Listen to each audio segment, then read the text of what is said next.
What do the Trump administration and anti-capitalist, far-left farm labor activist groups have in common? I'm Dylan Honkoop with Save Family Farming. Talk about strange bedfellows. But here's the reality. Both of these groups are to blame for what's going on right now with farm labor, particularly in the labor-intensive hand-harvested crops we have here in Washington state, starting with cherries.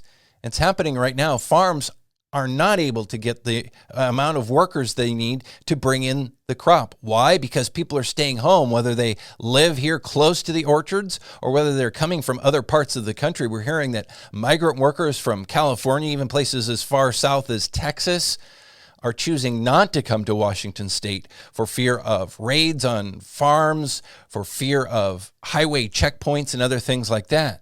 Now, while we haven't heard of actual raids here in Washington state, and that should be known, the fear is palpable and real.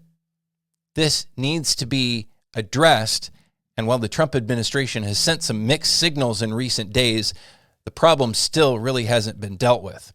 At the same time, the groups that are diametrically opposed to them, typically these anti-capitalist, far-left activist groups, are causing the problem as well because they're stoking these fears. They're telling people to be afraid and stay home, even though there aren't examples of any raids on agricultural workplaces, on farms here in Washington state that we know of. That's not what they would have you believe, though. And they're partly to blame for this problem that's unfolding right now in Washington state. At the end of the day, we need truth and we need a real solution to this problem, not just a rumor mill full of scary fears about deportations and raids on workplaces.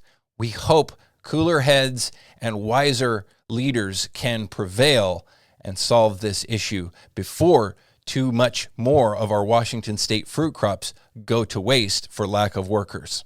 This is the Safe Family Farming Hot Take of the Week.